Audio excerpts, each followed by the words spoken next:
Welcome to the Unstoppable Profit Podcast. This podcast will give independent insurance agents all of the tools to grow your business and live life on your terms. Wherever you are today, if you're starting with nothing or well on your way to the success you desire, with the right people, processes, and promotions in place, you will be unstoppable. And now I'd like to introduce your host, Mike Stromsoe. Welcome, everybody, to the next episode of the Unstoppable Profit Podcast. And I've been excited about this podcast since I finally reconnected with my longtime friend and colleague, Mr. Patrick O'Neill. And in that conversation, something came up. And anytime I hear this word, should we tell him what the word is, Patrick? You may tell him, Mike. Okay, thank you. Culture. Patrick was talking about culture and the things that have happened in their agency since they intentionally made a choice to address their culture and to make it better.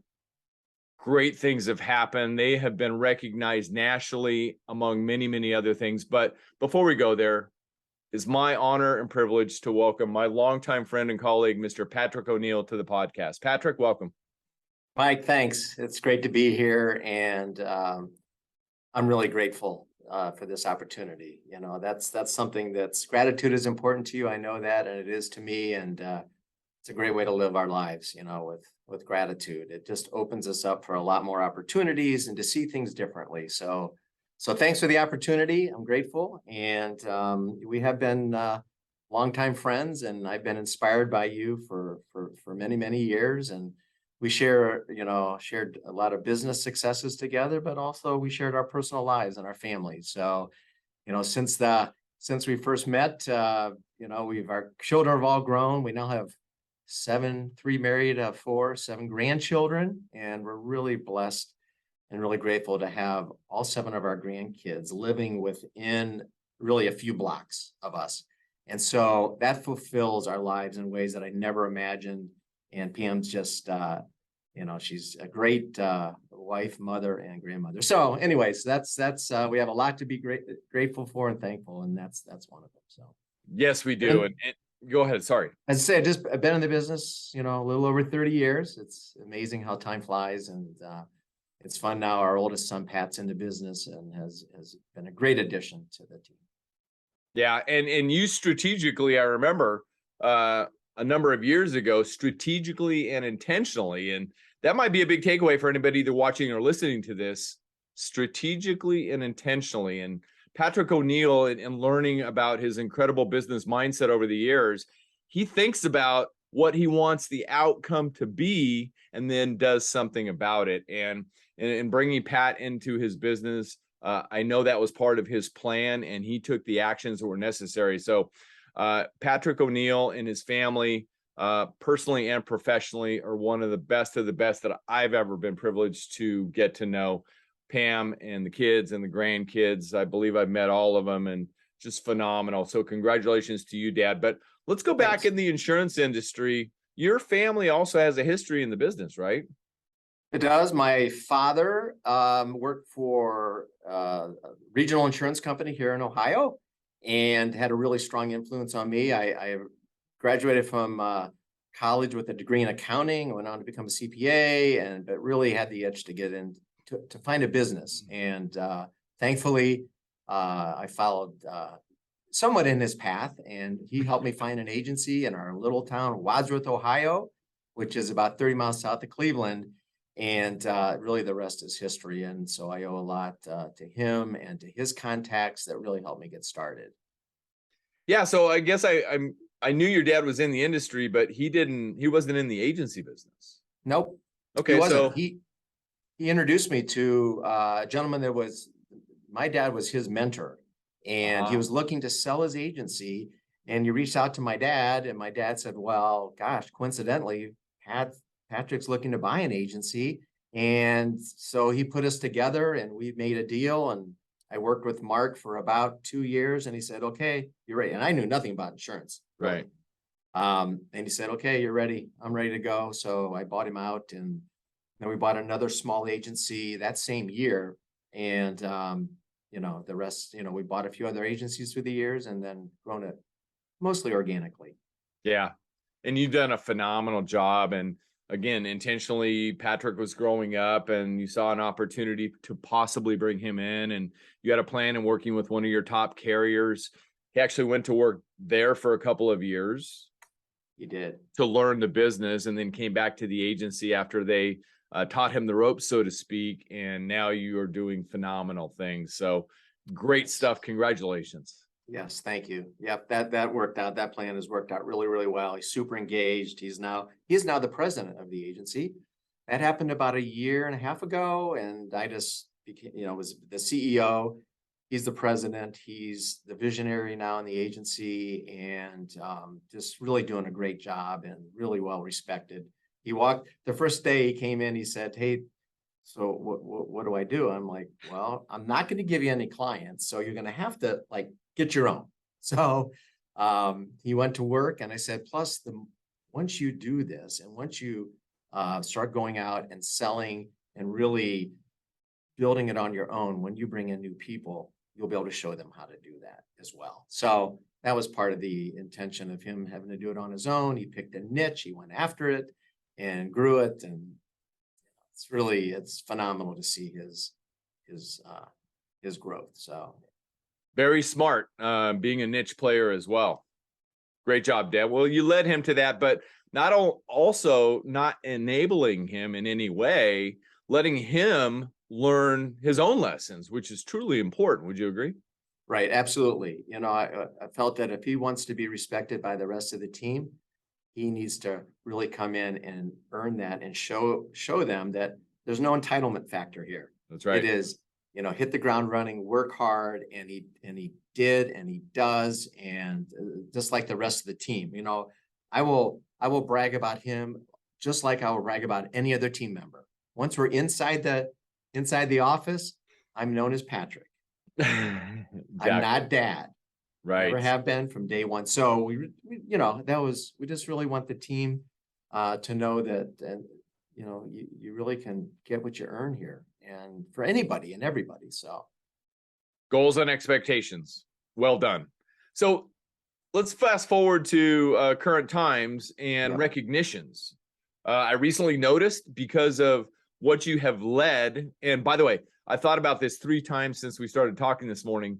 Vision is the art of seeing things that other people can't see. So you set the vision many years ago, and Patrick has picked up your talent of being a visionary as well. So that's fantastic. Well, thanks. Yeah. Yeah.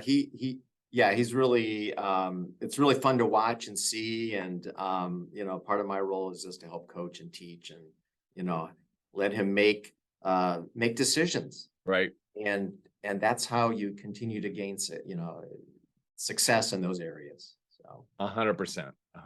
So fantastic job. And speaking of visionaries, I know that you guys participated in a program that is specific about having a visionary within an organization, and then other people in the hierarchy, if you will, making sure you have the right people in the right seat, et cetera, et cetera. So that's really been super helpful to your progress and success, correct? Correct. I think I'd mentioned to you at some point, it didn't seem like there was a blueprint for this, for our business. It seemed like every agency that I know does it differently, right? Right. Everybody had their own way. And then we found EOS. And it's like anything in life, once you start looking for things, then you find a lot more. So I got really involved with David Friedman in his culture program. And they had someone from EOS come and present at one of the culture summits. And I'm like, that's it right there. So brought it back to the team. And like most of us that are entrepreneurs are like, oh, I'm going to read the book and I can do this myself. We can do this ourselves. So, well, we tried that for about 6 months. We said, this is ridiculous. We're either going to take a lot more time or spend some money. And I said, I don't have as much time as I used to. So let's spend the money. Let's get a coach and an implementer. And we did. And it's been the absolute best thing that we've done. We've been running on EOS for over 4 years, probably 5 in that range. So super helpful. Yeah. Yeah, we too, same kind of path, 4 or 5 years, implementer in place, phenomenal. And it keeps everybody on the same page, rowing in the same direction, right? It does. Yeah, Yeah. that's the key. Yeah. Yep. And the other thing that I've learned, I went through a leadership course last year. I facilitated a group. And one of my key takeaways out of that program, in addition to the fact, and you'll identify this, and we haven't even talked about this, you know that we're operating within 5 generations of people right now, right, Patrick? I mean, think back to the silent generation, the baby boomers, et cetera, et cetera. And I was talking with another high achieving entrepreneur recently, and they said, Mike, it's probably 6 or maybe beyond that. And I say, I don't disagree with that. But why is everybody not able to effectively communicate and get along and, this and that? And because we're operating within 5 to 6 generations of people. How crazy is that, right? And different beliefs, different ways of communicating, et cetera, et cetera, et cetera. So it's in a very challenging time, but it's a huge time of opportunity. But the other thing that I learned from that program, the law of familiarity. And it hit me like a ton of bricks when I learned it. Because, I mean, we'll take Patrick as the example, right? I mean, he grew up under, Pam and Patrick learning, et cetera, et cetera. But unfortunately, after a period of time, when he got to be 7, 8, 9 years old, it's like, okay, Dad, whatever. And he wasn't truly listening because it's the human aspect.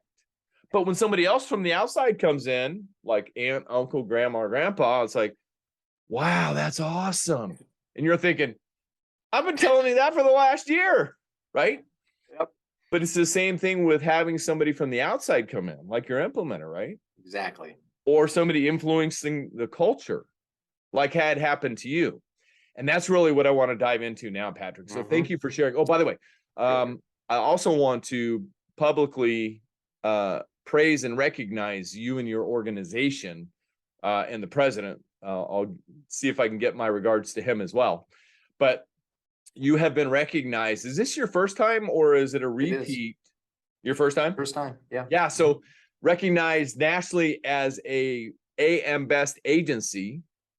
Big I. Forgive me. Go ahead.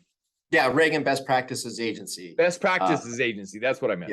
Yeah. So it's something that we hadn't really even focused on or even had ever even applied for, giving them the information. And we just thought, well, this is the year. Let's do this. Why not?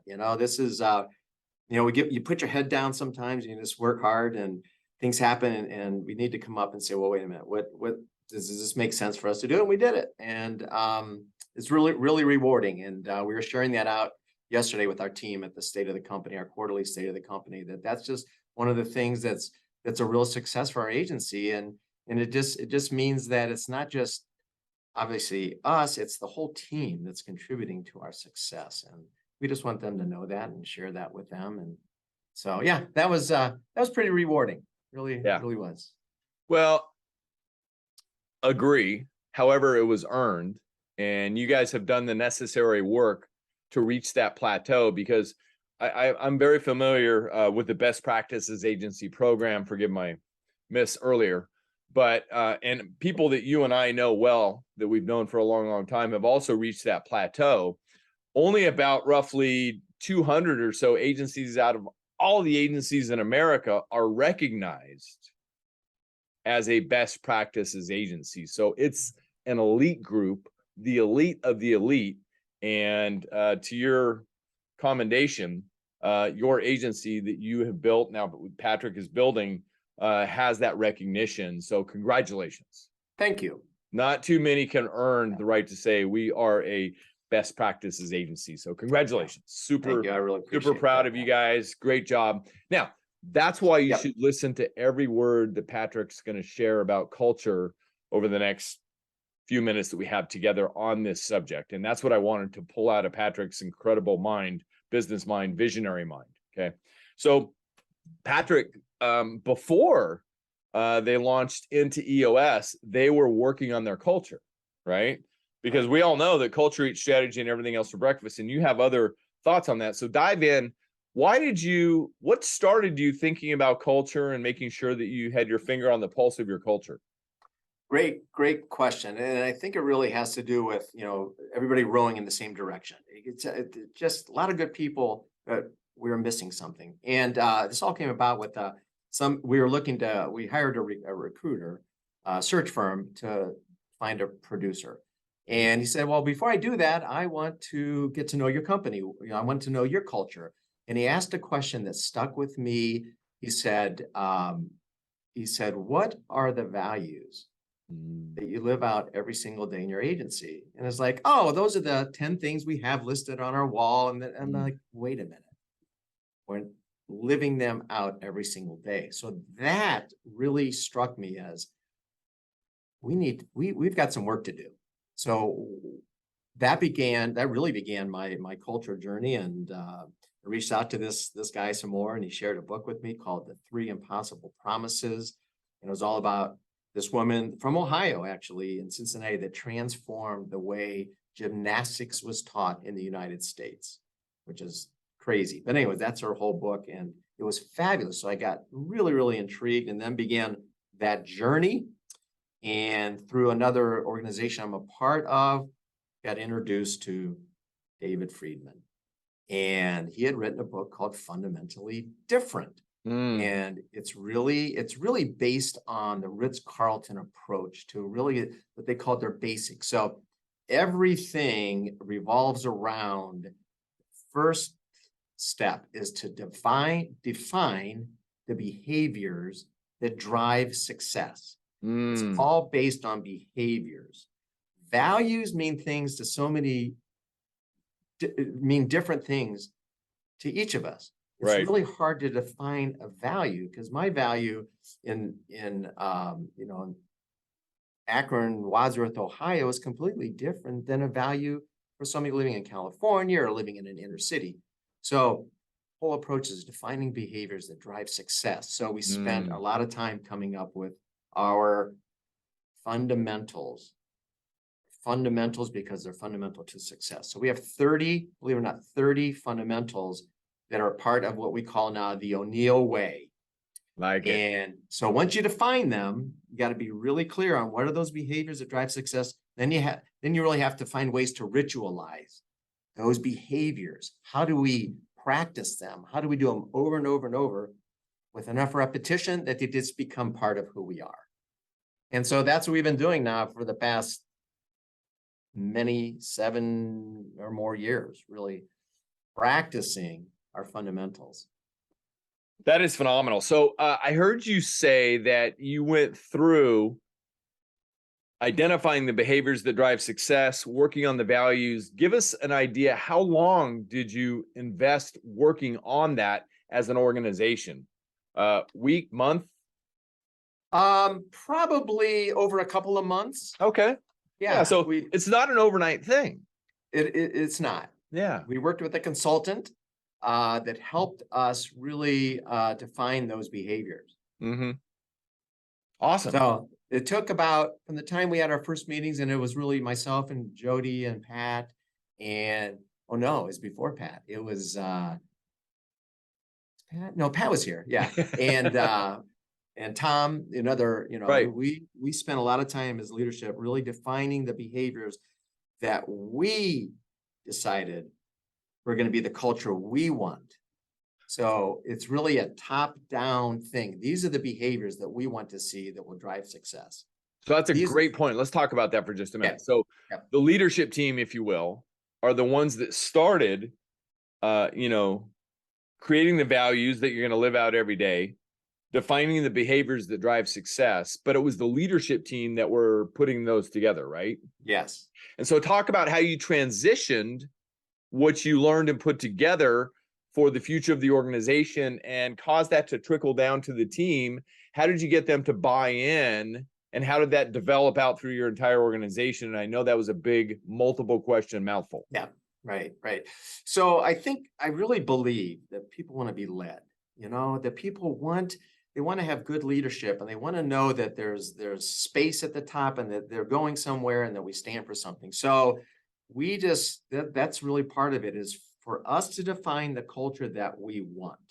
And then you attract people to be a part of that. And you really hope that the people that are already in your organization are the ones that are going to stay, that are attracted to that. But it became very clear that this was not something that was going to go away.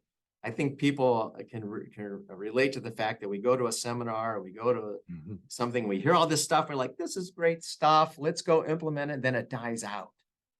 Why do you think that happens? Because I think we get busy. We hear a great idea, we're all, as leaders, we hear things, we're like, God, that'd be great. And then we get busy and they just kind of fall away. That's it.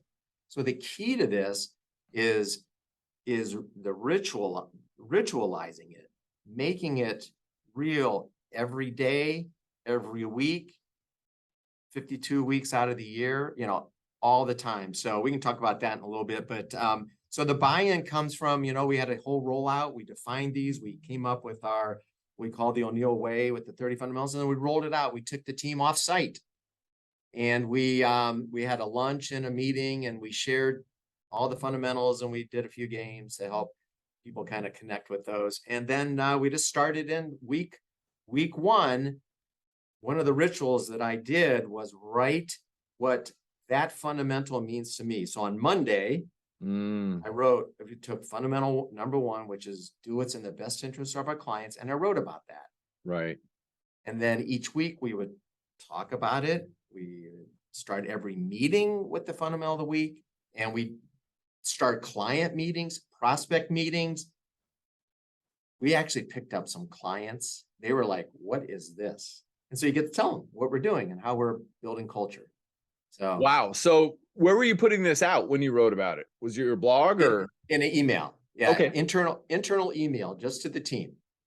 Yeah. It's wow. Fundamental of the week. And then we had each of the leaders do that. And then we had team members do it. And now it's evolved into something different from that time. And I love that idea. So let me make sure that I repeat that so everybody who may or may not have been paying attention heard what Patrick just said. It's an absolute gold nugget. And by the way, Patrick, these are gold nuggets that we have. When somebody drops a gold nugget, here's your virtual award of a gold nugget. Thank you. I'll look for it in the mail. It's coming your way. But anyway, with that being said, Patrick wrote about each of the, correct me if I'm wrong, core values or behaviors. Fundamentals. Fundamentals. Thank you. All right. So that's another one for my takeaway notes. Fundamentals. So Patrick wrote about one of the fundamentals, and you sent it out to the team based on what you felt that fundamental meant to the organization? Correct. Okay. Yep. And so you would continually send that out to the team, and I'll suggest one of the teammates got a hold of it and said, this is awesome stuff, and shared it with a client or was telling it or a prospect about it or something? Well, I'm sure that's what that's happened, but intentionally, we start every meeting within a client meeting, prospect meeting with an agenda. And number one on the agenda is fundamental of the week. Awesome. And fundamental of the week. Our fundamental of the week. We have 30 of them, and we do one a week. And we've been doing this now for, like I said, 7 years. And so once you get to the end of the 30, you start all over again. We've been doing it over and over and over, and we have not changed these. They last. I mean, even with all the changes in business, just this week, the fundamental of the week this week is let the appearance, make our appearance a reflection of our quality. And then there's a little, paragraph about that. Right. We're thinking, that used to mean something different back in the day when clients would come to our office, we'd visit clients. Well, now we show up on Zoom. Right. Well, what does our office look like? What do we look like? I mean, these are all important things. So they kind of change. They can change with the time. So, well, that's still a very good fundamental. So we go through these one a week for 30 weeks and start all over, and just repetition, as I think I mentioned that earlier, how important that is. 100%. That is amazing. And we were talking about before we started 7 to Welch, right? So right. People need to hear things at least 7 times, if not until they want to give it up. So, well, exactly. And that's the idea. This goes until I retire, and then hopefully it'll be a legacy that will continue. And it should, but it has some permanence to it. So there is so much that can be built off of just that one practice. That is phenomenal. I hope everybody picked that up. Thank you for sharing. So you talked a little bit about the repetition. This is happening on a weekly basis. You take a fundamental and you talk about a different fundamental every week, right? Correct. So why do you think this is important to anybody on the O'Neill team? And maybe bigger than that, why is it important to who the O'Neill Insurance Agency is? Great question, because I think they first of all, they define who we are. We have this, I always say, you know, we have like, it's like the railroad, the track going down. Right. We know where we're going. And if we get off track, we can look at our fundamentals and say, wow, this is why we got off track. We weren't, one of them is be positive. And we weren't really positive. We're kind of, so let's get back on track. So it really gives us that path to go on. It gives us a common language. It really impacts us, not just in our business, but our personal lives. Right. That's the thing that I've heard, you know, a lot from the team over the years, is how it impacts them personally as well as professionally.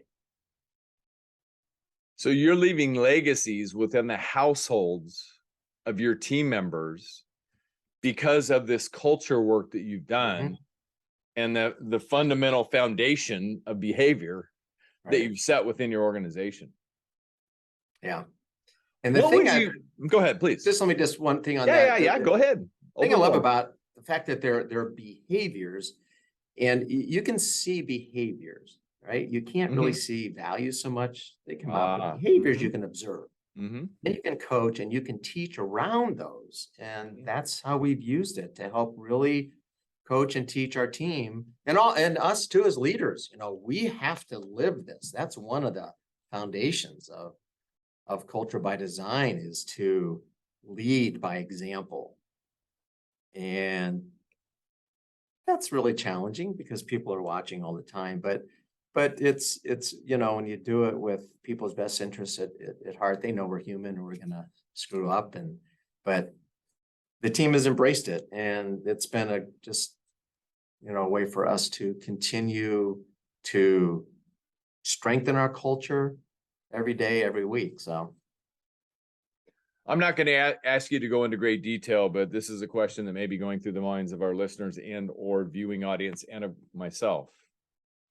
So let's say, because my good friend Fred Kramer taught me about a year ago, things are good, never perfect, right? Yep. Let's say one of our team members falls off track, as you mentioned, and continually falls off track. And they've been reminded, aka a warning, this is not acceptable. Is this your basis for not only hiring, but termination maybe? Yeah.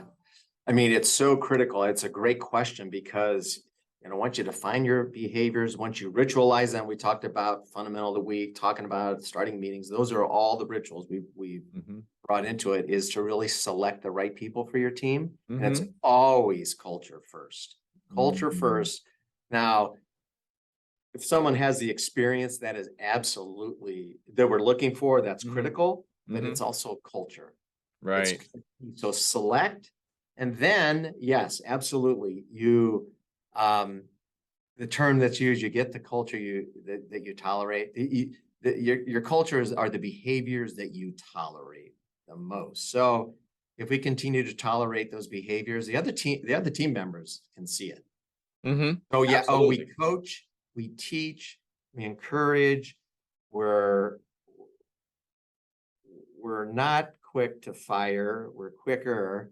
It's all circumstantial, but yeah, I mean, if you're not a good culture fit, you're going to self-select out, actually. Right. You've seen that happen. So, but by setting this path that you've set, and this is just what, that little natural buzz you get when something awesome happens. I've got that going on right now because of what you're sharing. Thank you, Patrick. You're welcome. So because this platform that you've set of continued repetition of your fundamentals and behaviors and all that, I have found in my journey of 35 years in this industry, this awesome industry, that, and you talked about impacting people's lives personally and professionally. I have found when I dig into it that a lot of times people have things going on personally that we don't know about. right? And so True. now you have set the platform to be able to have those conversations because you're consistently sharing the behaviors and the fundamentals and the values and everything that you feel are important, and you're able to enter into that conversation maybe a little more easily, right? Yeah, I mean, and help them personally on maybe some of the most critical decisions of their lives. Yeah, I wouldn't say, maybe other team members get into that a little bit more, but because the foundation of all this has to be trust. Right. And Exactly. that's it. That people know that we can be trusted, and we can be vulnerable. That's key. And so it is rewarding. And then people do open up and they'll talk to other people and get the help. But I can't brag about our team enough, Mike. It's really, we got a phenomenal group of people. They really are engaged. It's so awesome to see them do things that as an owner, it's like, I don't have to do that because we got awesome team members that are doing these things. So it's really cool. Speaking of that, how many team members do you have roughly? We have 20. Uh-huh. We're international now. We just hired our first Filipino. Okay, fair enough. Oh yeah, Yeah. Awesome. Congratulations. That's new to us. And we've got people, now that are remote employees in other states that we never had before the pandemic, and it opened up an opportunity for us to attract some people. And so that's been awesome to have how we run our business on EOS and have our culture to integrate somebody into that that's remote, and more challenging, but it's very, very doable, because you'll love this word. We've really institutionalized our culture. We made it a process. Culture can become a process, like a sales process, like a finance process. We have all these plans, but you can also make culture that way. And that's what we've done. That's what I've learned from, the genius behind all this.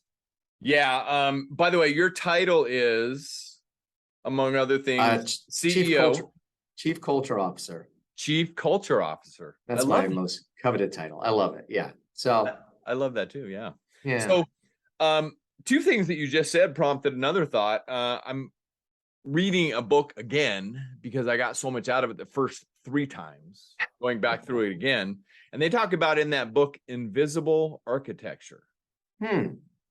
Which, what you were just talking about kind of led to that thought. I mean, it's something that's that fog around your agency in a positive way that's good, which is your culture, right? And what you don't confront, you condone, right? Back to something you said a couple minutes ago. So absolutely. Yeah. So by the way, do you have your offsites out at Seneca Lake? We did just this past week, as a matter of fact. Yeah, so that's a place that we invested time together, grew together, learned together, and we met a fella out there at Seneca Lake one time called Sven. Great times. Yeah, it was great times. Get our families together. Yeah, as we wrap it up, Patrick, I mean, phenomenal share. Let me just drop 3 things, and I want to let you, anything you want to wrap up with to help everybody either listening or watching. We got 3 books on the table because people are constantly asking me, Mike, what are you reading? What are you reading? What are you reading? Well, you mentioned 3 Impossible Promises is the name of the book, right? Yep. And then Fundamentally Different, which is by David J. Friedman. Right. And then Culture by Design. Is that also David J. Friedman? It is. Yeah. Yep. Yeah. So there's 3 opportunities for everybody to learn more about what you just learned from Patrick, the absolute gold nuggets that he's dropping. Patrick, as we begin to wrap it up today, thank you for your time. Anything else to add? If people that are listening have questions on this, I'm happy to reach out to me. I'm happy to engage with them personally in ways that I could possibly help them. So just want your audience to know that. So thank you. Happy to help share more. There's a lot more to this, as you know, and it can go a lot deeper, but it's been transformative, and thank you. And, knowing people like you, Mike, in my life just enriches my life. And I'm so happy that we reconnected just a couple of weeks ago after a short hiatus, but thank you so much. Yeah, you're welcome. And I noticed behind you in the visual, Patrick also recognized as the National Agency of the Month on the cover of Rough Notes again, because of who they have become as an agency business. So congratulations to you, to your family, to your team. And I know you're just getting started, back to day one, right? Yeah, right. Which is what we talked about this morning. I mean, we Yep. learned it from some guy who's had a little bit of success in his industry. Exactly. So anyway, Patrick O'Neill, thank you, sir. Michael, thank you. I really appreciate it. My pleasure. Give our best to Pam and the family, and we look forward to reconnecting again soon. And I heard what you just said, so I won't forget about that. So anyway, Alrighty. very generous. It doesn't surprise me at all. Patrick O'Neill, one of the best out there personally and professionally. And if this is your first time joining us on the podcast, welcome. My name is Mike Stromsoe. I'm widely recognized as a leading author, speaker, and coach for the independent insurance agency industry. You can learn more about us at unstoppableprofitproducer.com. If you're interested in attending one of our virtual or live events, you can find out more at uppfaststart.com is our virtual event, or beunstoppablebootcamp.com is our live event. Both trainings are designed to share with everybody some of our best money-making strategies developed over 35 years of research in our industry as a proud independent insurance agent 100% of the time. Again, all designed to help you grow your business, create wealth, and have more freedom so you can live life on your own terms. And please make sure to subscribe to our podcast. Just go to unstoppableprofitpodcast.com. Go up to the top, hit subscribe so you don't miss one valuable episode, learning from the likes of Mr. Patrick O'Neill. Great takeaways. All right. You don't want to miss one episode. And we're out there on all the channels, including Apple Podcasts, Spotify, Stitcher, now Amazon, and our YouTube channel where you can see this visually as well. So again, Mr. Patrick O'Neill, thank you for joining us today. Mike, thanks again. Really enjoyed it. Yeah, me too. Hey, thank you everybody for joining us. And until our next episode, get out there, make a difference, be unstoppable, and leave no regrets. And remember, a decision and action. That's all you need to do. Take action today. We'll see you again next time. Can't get enough of the Unstoppable Profit podcast? Come join our next live 3-day boot camp in warm, beautiful San Diego. Invest in your ticket today at beunstoppablebootcamp.com. That's beunstoppablebootcamp.com.